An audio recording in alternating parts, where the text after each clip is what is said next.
Stroke 3, break right. Sam, right 2. Stroke 3, break right, Sam left. Stroke 3, break 4. Sam, right 3, right 3. Sam, no. Wait, somebody got a hit. Stroke 4 hit. Confirm enemy squawk. Understand your hit. 4, negative bad guy squawk, negative friendly squawk. Clap 7, visual left 9. Stroke 4 status. Clap 4 status. Stroke 3, egressing southeast. Stroke 3, go southeast now. So, close your eyes and imagine you're the flight lead of that flight. Your flight just got jumped by multiple SAM systems. The formation is scattered. The radar warning receiver is screaming. The radio is exploding. Your Viper has been hit and someone in your flight may have just been shut down. So, what do you do first? That clip wasn't Hollywood. That was Package Q over Baghdad on January 19th, 1991, the largest F-16 package in history. And it shows one of the hardest parts of leading fighters better than any textbook ever could. When all of a sudden everything becomes important, you have to decide what is most important right now. Hello everyone, welcome back to the Wildman 31st channel. In part 1 of this series, we talked about when you're ready to upgrade to flight lead. In part 2, we looked at what actually does make a good flight lead. If you haven't seen these episodes, please look them up and watch them. They'll give you a good introduction to what we're doing today. Because today we're talking about how to set priorities. Not priorities as in make a nice list before takeoff. Priorities as in the thing that keeps you from chasing every problem at once until the jet solves the workload problem by introducing you to the terrain at 600 knots.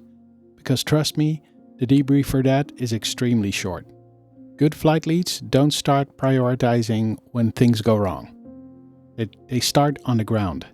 Before engines start, everyone should already have a basic understanding of the mission objective, the contracts, the threat reactions, and who does what when things get messy. Because once the RWR lights up and everyone starts talking at the same time, that is not the moment to negotiate responsibilities on UHF. We all know the old rule: aviate, navigate, communicate. And as a flight lead, I think there's another layer on top of that. Manage. Manage the flight. Manage task situation. Manage everyone's situational awareness. And sometimes managing means not doing everything by yourself. If you're saturated, delegate. Give someone a job. Let number 3 sort out a formation issue. Let your wingman sanitize a sector. Let number 4 keep an eye on package fuel or the tanker plan. That's not weakness, that's leadership. And yes, it feels a little awkward at first times, right up until your wingman saves your life because you actually gave him something useful to do. It's funny how that works. Now, most of you will probably have heard about or even worked with the Eisenhower matrix. Urgent versus important. 4 neat little boxes, very clean, very organized. And it's very useful if the biggest threat in your day is Karen from accounting sending another friendly reminder email. It's less useful when you're in a Viper at 500 knots and something with a proximity fuse has just decided to ruin your afternoon. But the basic idea is still useful if you strip it down. As a flight lead, most of your mental workload lives between 2 places in the Eisenhower matrix. Things that are important and urgent, and things that are important but not urgent yet or not urgent anymore.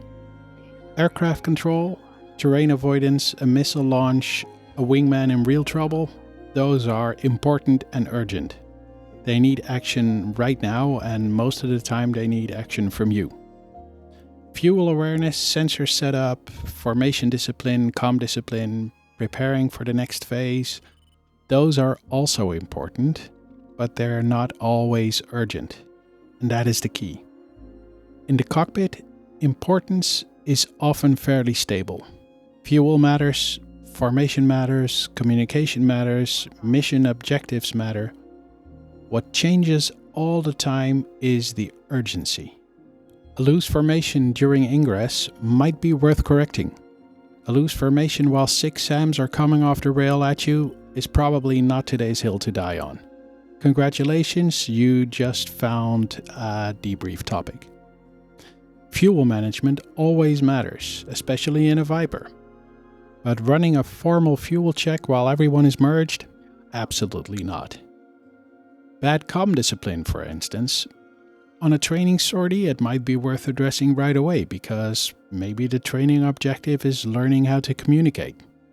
But bad comm discipline while everyone is defensive against multiple threat? Survive first, TAC view therapy later.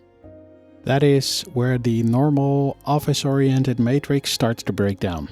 In flight lead work, urgency is fluid. It moves with the mission objective, the mission phase, and the threat environment. And this is where Major John Boyd's OODA loop fits in. Observe, orient, decide, act. Then do it again, constantly. The matrix helps you understand where the task sits.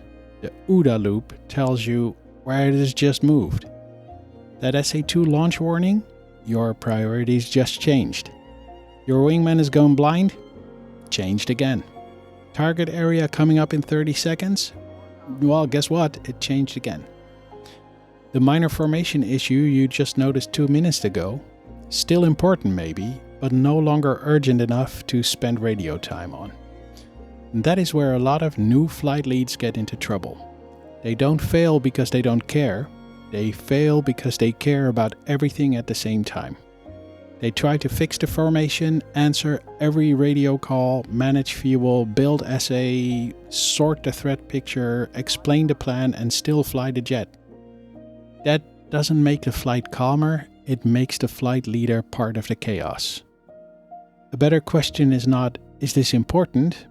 A better question is, does this need my attention right now? And if the answer is no, then you have 2 options. You can monitor it, or you can delegate it. You can handle it in the next lull, or you can put it in the debrief and keep flying the mission. And that last one matters. The debrief is not where unimportant things go. The debrief is where important things go when they're not urgent enough to fix it in the air. A sloppy radio call, a late turn, a bad formation discipline, unclear mutual support, all of that may absolutely need correction, just maybe not while the fight is defending against SAMs. The mistake is rarely caring about the wrong things, the mistake is caring about the right things at the wrong time. So, when you lead a flight in DCS or Falcon BMS, don't try to fix everything. Ask yourself what matters now, what can wait, what can be delegated, and what needs to become a learning point after landing. This is how you keep your own workload under control. And more importantly, it's how you keep the flight functional when things get ugly. And if you do it well, nobody may even notice. There probably won't be a flashy YouTube short about the perfect moment you chose not to run a fuel check. But your flight might get home because of it. And I don't know about you, but I'll take that over cinematic wreckage any day. If this helped, hit like, subscribe, and let me know in the comments what was your worst task situation moment in BMS or DCS. Okay, I have a little announcement for you to make. Once I'm done with Flight Lead Fundamentals, I'll be launching a new interview series with former Royal Netherlands Air Force F-16 pilots.